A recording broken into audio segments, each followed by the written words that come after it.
So this year, just like every year in the UFC, there were some really bad judges' scorecards and decisions and some really bad robberies too, so I thought, why not use a tier list video today to help me break down what was the worst robbery in the UFC in 2021. I'm going to reveal all of the bad decisions from around the perimeter of the screen and place them where they belong on this tier list as the video goes on, S through to D tier, and hopefully by the end of it we'll have some kind of accurate representation of what was the worst robbery, because there's only room for one in the S tier ranking, and also where the other bad decisions rank up in comparison to each other. I think I've included all of them. If you know any of them that I haven't included, please put them in the comment section below. I know you will anyway, but let's just start straight away with the first bad decision of the year, which was Tagir Ulanbekov versus Alan Nascamento. Alan Nascamento took this fight on short notice in the flyweight division against Tagir Ulanbekov, and I believe that Alan Nascamento got robbed in this fight. It was a bad decision. Now, this wasn't a completely cut and dry. There's no way that you can score this fight for Tagir Ulanbekov. It was a close fight. It was very competitive. It was a matter of Tagir Ulanbekov being on top for the majority of the fight and Alan Nascamento being a bit busier on the bottom that I believe he should have been rewarded for by some of those rounds. I thought Tagir Ulanbekov lost this fight 29-28. He won the third round. I actually watched this fight live by missing out the first round and a half. I saw the end of the second round, saw that Tagir Ulanbekov was on top, so I thought, you know what, he's probably controlling this fight already. Then the third round came around, and I did give him the third round. It was a close round, but he was a little bit busier on top, so I gave him that third round. Then I saw the backlash, and I thought, I've got to check this fight out throughout the whole fight and watch the first two rounds in detail. And Alan Nascamento landed the better significant strikes, outworked Tagir Ulanbekov on the ground with strikes and submission attempts in those first two rounds, and I believe he should have won this one 29-28, and Tagir Ulanbekov, in my opinion, arguably lost that bout to Alan Nascamento, and Nascamento deserves some credit because Tagir Ulanbekov is not a shabby fighter. Like, he's beat a lot of good guys, he's a very good fighter, trains with Team Khabib, and Alan Nascamento arguably beat him in those first two rounds as a big underdog on short notice. So credit to Alan Nascamento, but I thought this was a bad decision. Not a terrible decision, which is why it's only at C tier, but again, a clear-cut bad decision. These D-tier ones are going to be some of the questionable ones where they can go either way and they're a little bit weird and some people have this opinion and other people have that opinion. But the C-tier and above, they're going to be some clear-cut bad decisions. The A and S tier are going to be like undeniable. There's no way you can score the fight to the person they scored the fight to. But let's move on to another bad decision that happened this year, which was Roque Martinez versus Josh Parisian. I'm going to go with C tier again for this one because this was a very bad decision. Now, it wasn't a robbery because in technicality, Josh Parisian outlanded Roque Martinez in, I believe, every round on significant strikes. But there were so many strikes landed by Roque Martinez against the cage in total strikes. I think they should have given him this win against Josh Parisian. And maybe some people don't remember this one because, I mean, they're not the biggest names. It was on the early prelims. I feel like not many people watch the early prelims the way I do every weekend. But either way, Roque Martinez, Josh Parisian. Bad decision. Bad decision. Parisian landed good shots on the feet. So did Roque Martinez. But it was the in-between work that Roque Martinez was doing. I believe he landed something like close to 300 total strikes in the clinch, pushing Parisian up against the cage, landing body shots over and over again in total strikes. I just thought he out-hustled Josh Parisian against the cage throughout the 3 rounds, but they gave it to Parisian. Close fight, very close fight. I thought that Roque Martinez would have edged it, but either way, they gave it to Josh Parisian. Let's move on to another bad decision that took place this year, which was Alex Munoz versus Luis Pena. Now, of course, Luis Pena has been involved in multiple robberies this year, in and out of the cage. Violent Bob Ross living up to his nickname. Either way, he wasn't stealing a purse this time. He was stealing a fighter's purse from Alex Munoz. Wow, I didn't even think of that innuendo, but either way, Alex Munoz, Luis Pena.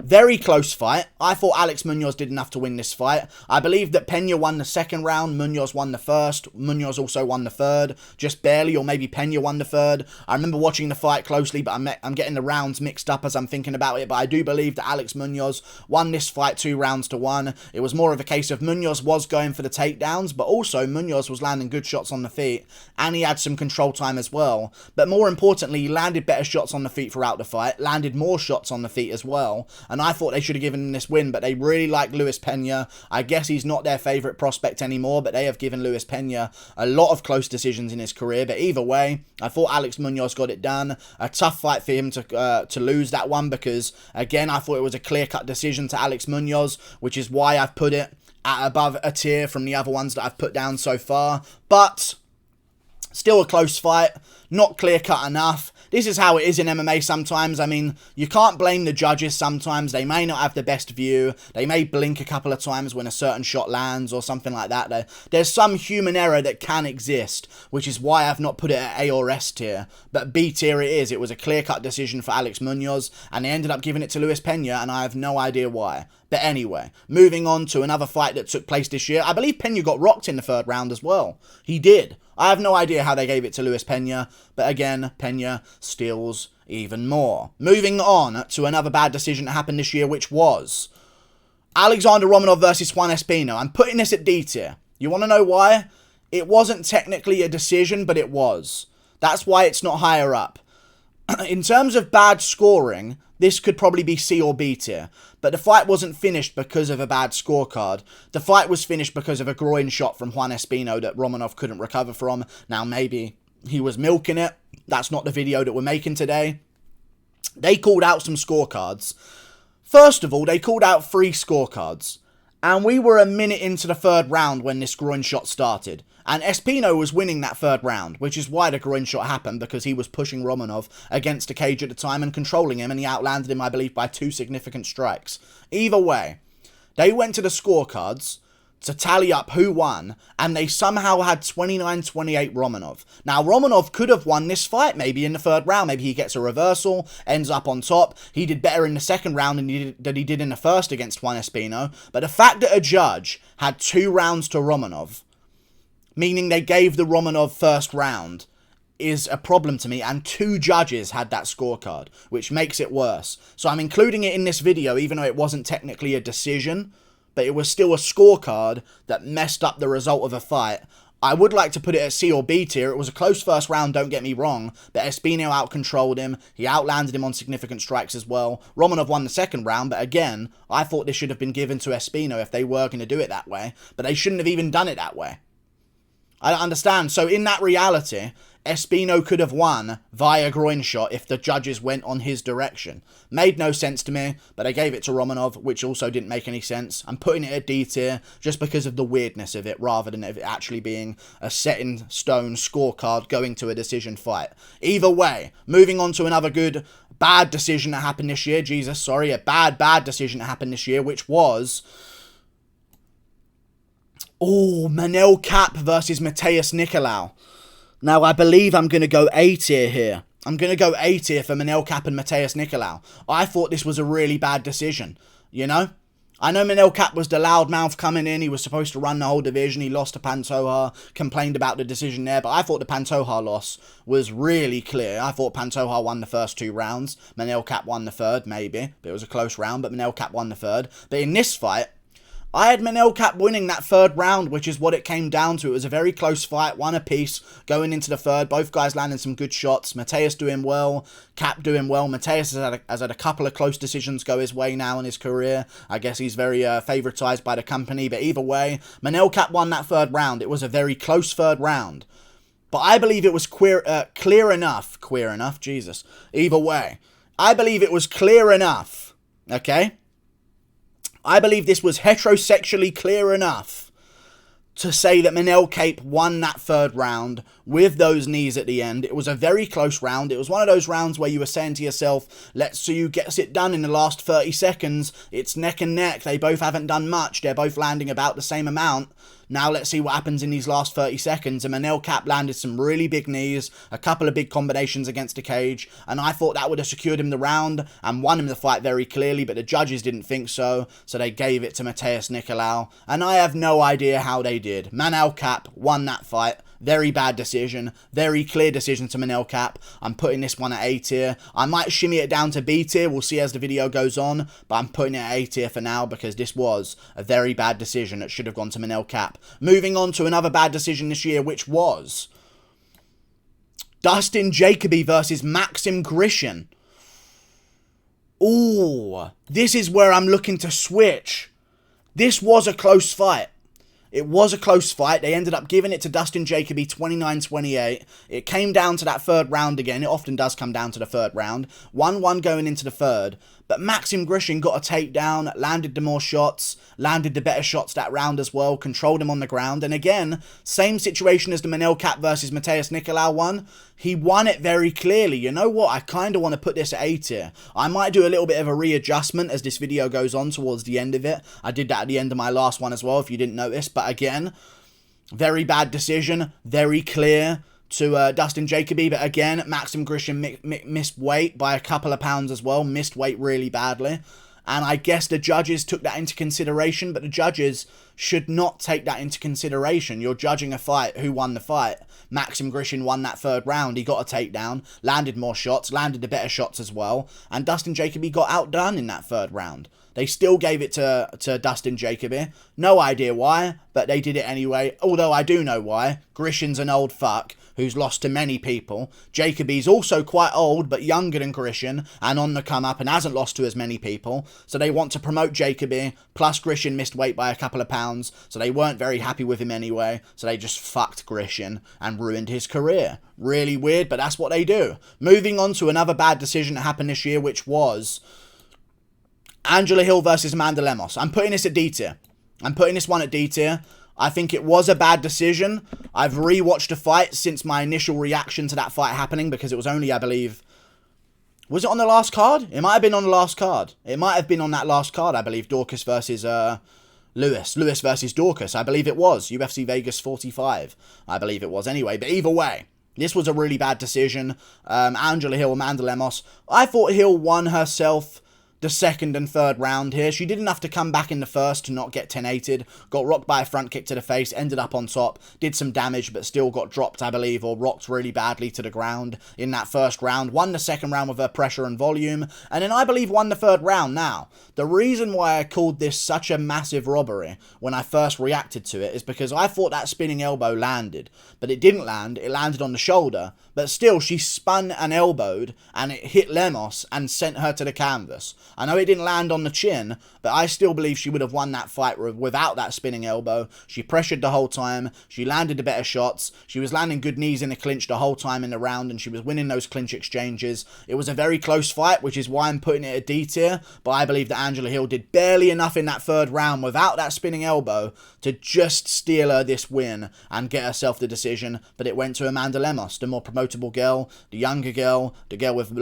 much better record, and the girl that they want to promote and move forward. You'll notice a coincidence with these decisions in every case, you know? Romanov, younger, more promotable. Lemos, more promotable, less losses, much better record. Tagiro Lembekov, way more promotable, big name, Team Habib. Parisian, more promotable than this fucking mess of Rook Martinez. And you've also got Jacoby, younger, more promotable. Pena, younger, more promotable. Need I go on? Nicolau, I believe, is also younger, and they're paying Manel Kape a shit ton of money. But either way, they should have maybe given it to Manel Kape if they're going to rob anyone. Doesn't hold up in every case, but on the majority of cases, you may notice the more promotable guy that the UFC likes are getting these really close decisions. Moving on to another bad decision that happened this year, which was TJ Dillashaw versus Corey Sandhagen. I'm going to give this a B tier. I don't think this was one of the worst robberies of the year. I think this was a very close fight. When you watch it back, it's clear that Dillashaw lost that fifth round. When you're watching it live, you can be excused to believe Dillashaw wins that one, because it's hard to tell what's landing. The referee's moving in front of the camera. They're all moving around all over the place, and sometimes they're at an angle where Sandhagen's back is towards you and Dillashaw bolts forward. Did he land a couple of punches there? It looked like he kind of did, but maybe he didn't in slow motion when you really break it down. Sandhagen, essentially this came down to the fifth round, and Sandhagen landed the more effective shots, more of the shots, and the more damaging shots by far, and won himself that fifth round, but they gave it to TJ Dillashaw. But again, I can understand why a judge watching it live would think otherwise. Dillashaw was pressing forward, he was throwing a lot of shots, some of them were barely missing, and if the judges are looking at that and barely not paying attention, they could maybe count those as landed strikes because they were so close, and maybe it lands on the shoulder and a bit of sweat flicks off the hair of Corey Sandhagen. So I can understand scoring this live for Dillashaw, which is why I've put it at B tier rather than A tier, but it was a clear win when you watch it back in slow motion for Corey Sandhagen, landing those more damaging shots in round 5. But again, in a close round, those dumb judges, Dillashaw kind of got a takedown for a second. They give it to Dillashaw. So it's understandable, but still, it should have been scored a fight for Corey Sandhagen.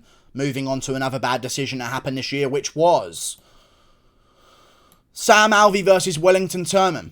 I'm going to go with C tier for this one. I thought it was clearly Sam Alvey out-hustling him in those moments, but Wellington Turman was getting a control time. But again, it doesn't matter. Sam Alvey landed the better shots, the more significant shots, more of the shots. He outworked him in a clinch with total strikes as well. Barely, he didn't get dominated on the ground by any means. It wasn't like he was being ran a fucking train on with submission attempts by Wellington Turman. It was like he was being controlled, but he was the one doing the damage. So I thought Sam Alvey should have won this one. Very close fight, which is why it's only at C tier. So I understand how the judges may look to give this to Wellington Turman. But as you'll notice again, maybe not in the Dillashaw case here, although he is a much bigger name than Sandhagen.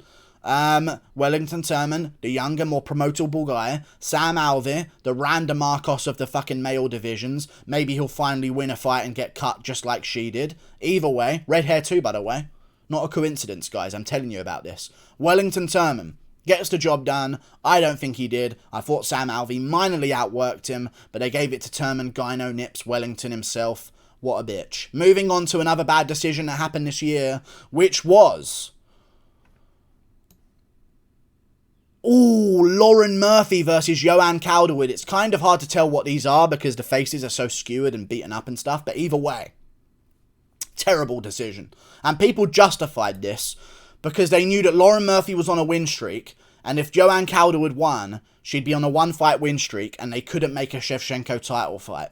They needed, I want to be very clear on this, they needed Lauren Murphy to win, or there would not be a contender for Valentina Shevchenko. There would be Joanne Calderwood, who just lost to Maya, who Shevchenko just beat, and she'd be on a one-fight win streak, and that would make no sense for a title shot. So they're very lucky that this very bad decision went the way of Lauren Murphy, because Joanne Calderwood won the first and third round. Murphy won the second, got control time on the ground, landed some good shots. Calderwood easily won the first on all the judges' scorecards, I believe, as well. And the third round, Murphy got a takedown at the end and landed a couple of decent shots, but they're ignoring the rest of the round, where Joanne Calderwood outlanded Murphy, I want to say by over 15 significant strikes at range on the feet. Like, I really don't understand how they gave it to Lauren Murphy. I had it for Joanne Calderwood very clearly, rounds 1 and 3. I even picked her by 29-28, so maybe I'm being biased here, but either way, Joanne Calderwood should have won that fight very, very clearly. I don't see how you can give that to Lauren Murphy, but again, very convenient for the UFC. They get a streaking contender to give Valentina Shevchenko and keep her busy by some weird scorecard that really benefits the company. Who knew? Either way, moving on to another bad decision this year, which was Howley and Paiva versus Kyler Phillips. You know what? I'm going to put this at B tier as well. I think this is worthy of a B tier ranking because it wasn't a bad decision that costed someone a win. I don't believe Kyler Phillips won this fight. And people say, oh, you know, it was a robbery, Kyler Phillips should have won. I don't think Kyler Phillips can win. He clearly lost the last 2 rounds, in my opinion. Round 3 was quite close. He started to get a bit of a second wind, had a bit more success. But I thought Paiva clearly won rounds 2 and 3 of that fight. Pretty clearly. But here's where it happens. Here's where the robbery occurs. The first round should have definitely been a 10-8 round.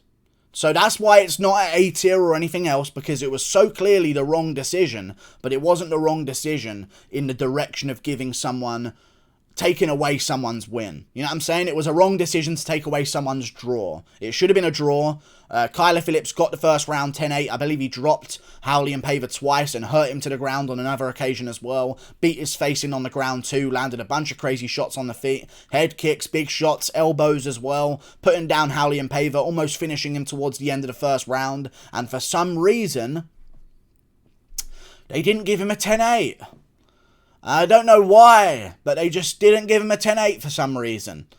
So there's that fucking parlay of mine gone at the time. Very convenient again, but either way, they worked against themselves this time because Kyler Phillips was the up-and-comer that's very, very promotable, but they messed up his career. Very bad call by the judges. Should have been a draw. 10-8 for Kyler Phillips in the first round. 2 10-9s for Howley and Paiva in the second and third, but they messed it up big time. Mini Masvidal got shafted by the judges, just like Masvidal did in his previous parts of his career as well. Moving on to another bad decision of the year, which was Kamaru Usman versus Colby Covington now again. This is why it's so low down. It was the wrong decision, of course. I think everyone's kind of agreeing on that. It should have been a draw, very clearly. Covington out-damaged Usman in those last 3 rounds. Rocked Usman in those last 3 rounds. Usman didn't rock Covington, at least to the same visibility of being rocked as Covington rocked Usman in those last 3 rounds. I believe Covington landed a much better shots in those last 3 rounds. Although being outlanded, he was the more effective striker, and it took place on the feet, and he was the only one who got a takedown anyway.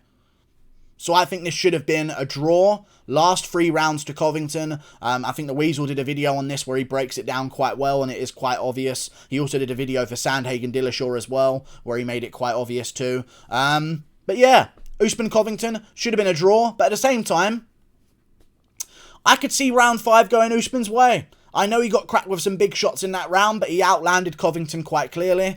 And I can see and understand why the judges would go, well, he landed this much, he landed that much. Did the damage do enough to overtake the deficit in strikes that there was? So I understand why you could score it for Usman, but it should have been a draw. But again, the win wasn't taken away from Covington, so it's not as bad of a decision. But at the same time, should have been a draw. But I understand because Usman made it close.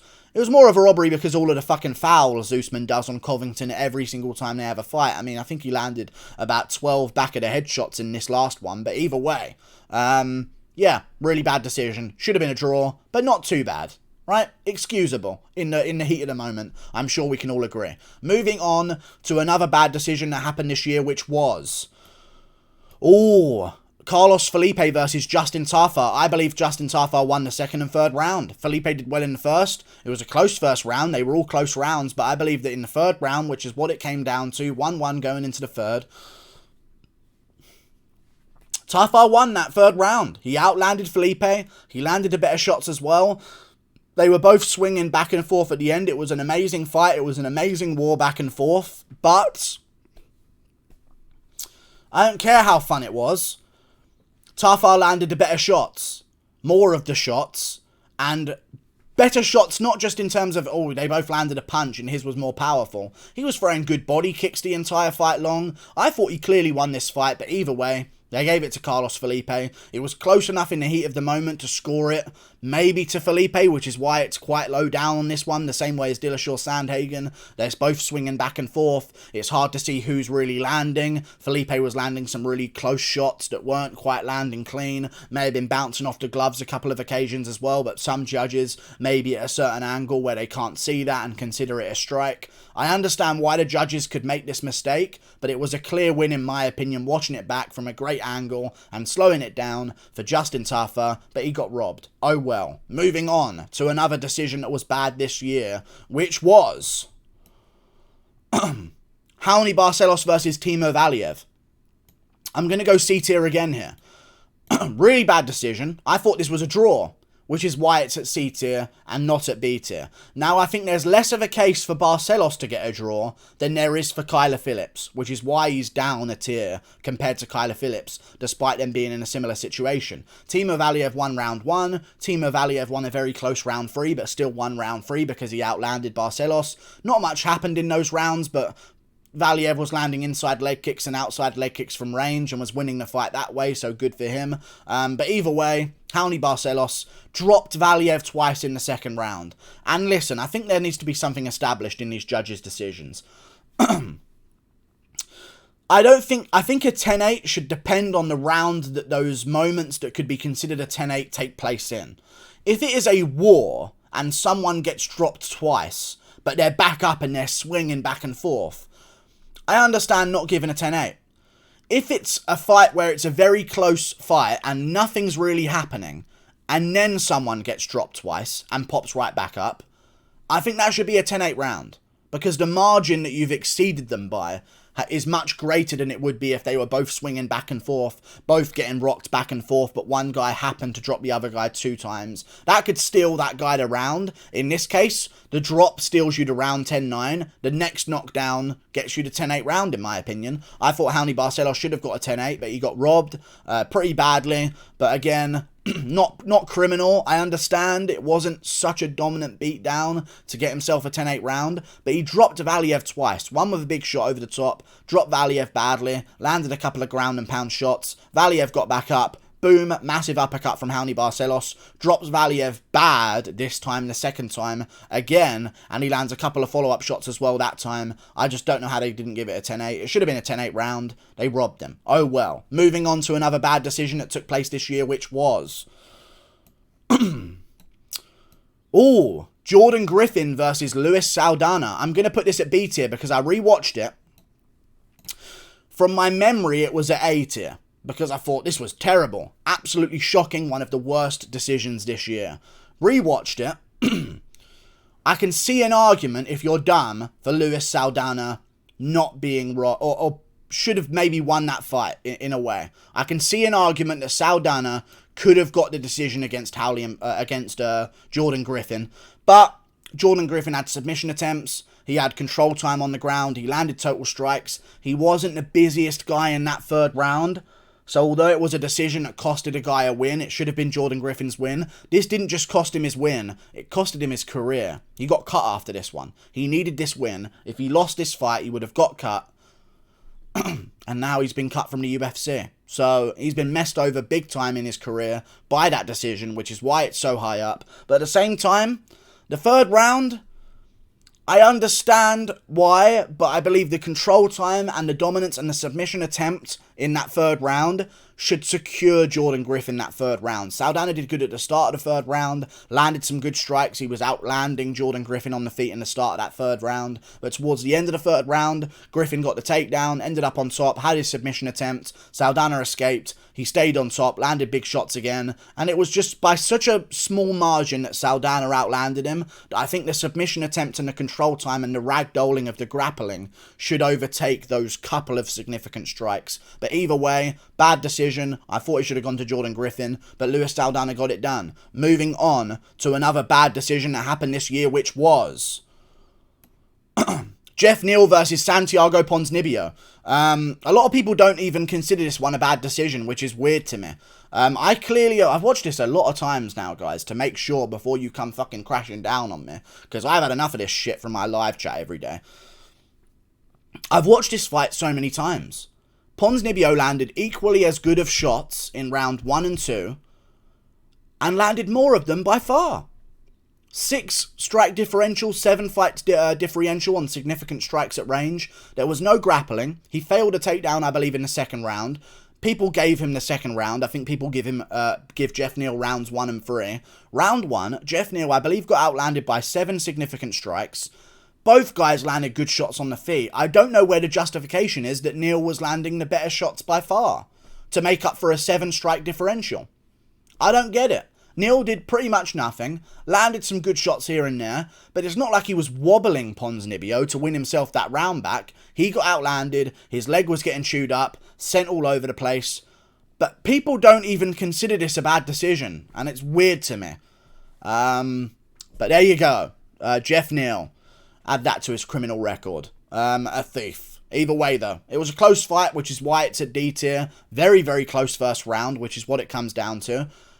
But Ponzi landed the more shots, and they both landed decent shots. It wasn't like one guy was the only guy landing good shots. Ponzi landed good shots, good inside leg kicks, good straight punches, but they didn't give it to him. Oh well, not too shabby. People completely ignored it and moved on, because Jeff Neal's the younger, more promotable guy, I guess. Moving on to another bad decision that took place this year, which was... Oh, you've waited till the end. I'm sorry to keep you waiting so long. Maycee Barber versus Miranda Maverick. My fucking god. This almost took S tier, but when you see S tier, you'll understand. Maycee Barber Miranda Maverick was so fucking bad. It's the worst of any of these A tiers. So you know what? I'm going to put it at the first place. I'm putting it in the first place position of the A tier robberies. It was really bad. Miranda Maverick, I believe, was something like a minus 1,600 favourite in the third round.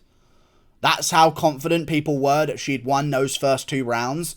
Maycee Barber was punching air, again, in the first round. I don't know why she does this, but there's moments in her fights where she refuses to stand in range of her opponent and just throws strikes at absolutely nothing at range. And that's what she did in this one against Miranda Maverick. Miranda Maverick clearly won the first round, outlanded Maycee Barber on the feet. There's no denying that one. Everyone agrees that she won the first round. That's the clearest round of the fight outside of round 3, which goes to Maycee Barber. Barber won the third round. It comes down to the second. Both girls landed good shots on the feet. Miranda Maverick was out striking Maycee Barber on the feet in the second round. Maycee Barber would turn it around and push her against a cage and land like a couple, I believe, 2 or 3 separating forearm attacks.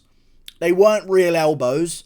She was like framing off on the face and then letting go of the frame and letting the forearm crash into the face of Miranda Maverick, which is a strike, so I give her credit for that. But at the end of the round, Maverick gets her down, gets her back, lands a couple of total strikes. That wins her that round. It just clearly does. But they robbed her and gave it to Maycee Barber because if not for them giving her that decision, her nickname would have been very fitting, Maycee the Future Barber, because genuinely, her next job probably would have been a fucking hairdresser. Either way, moving on to the worst robbery of the year. So far, well, the year's over, so it's the worst robbery of the year. It's won the title. Danny Roberts versus Ramazan Emeev. Now, you guys call me an anti-Dagestani, but I was one of the loudest fucking critiques of this decision. And Danny Roberts is from the UK, and the BT Sport team shilled for Danny Roberts. They made a specific video. I don't know what they're called. I don't know what their video... I think they're called maybe the Fight Disciples or something like that. I believe the BT Sport guys, the Voldemort-looking guy and that random guy that's Darren Till's friend, they have this podcast together where they break down the decisions, and they basically made a whole video talking about how no, Danny Roberts versus Emeev wasn't a bad decision, which shows you that they felt badly enough to make that video and try and shill out for Danny Roberts. But either way, Roberts fucking lost every round of that fight. And he got a 30-27 scorecard, which is why it's S tier. If Roberts would have won 29-28, there's 2 close rounds that I thought Emeev won that could go Roberts' way. He could maybe win the third. Who knows? He could win that third round. Now, he did get his head split open in that third round and rocked in that third round, which means that he can't win that third round, but he landed more shots in that third round, or at least more than he did in the first 2, so it was a closer round. The first 2 rounds are Ramazan Emeev's rounds. He won the third as well. A 29-28 scorecard would have been blasphemous for Danny Roberts, but it maybe would have put this at A tier and given the crown to Maycee Barber, Miranda Maverick. But 30-27 on the scorecard is the worst decision of the year. He did not win every round. He didn't win 2 rounds to win him the fight. He didn't win a round of that fight. Ramazan Emeev outlanded him, outdamaged him, outcontrolled him on the ground, won the grappling exchanges, ended up on top where he needed to, and he won all 3 rounds. The first round, the second round, and in the third round where it was close, he lands a spinning elbow right here in the picture, perfect picture for it, that splits open the top of the head of Danny Roberts and opens up this little fucking Pez dispenser on top of his fucking head, where his brains are going to pop out, I guess, in snack form. Either way, split open his head, rocked Danny Roberts in that third round as well. You can't give the fight to Danny Roberts. You can't. Worst decision of the year. There's a video online of me reacting to it live, and I was fucking shocked. I had Emeev in my parlay, and they crushed it for their own fucking personal gain. Pathetic, the lizards. Like and subscribe. Thank you for watching. Click that button up there. Toodle pip, I'll see you later. These were the worst decisions of the year. Let me know if I've missed any out. Toodle pip.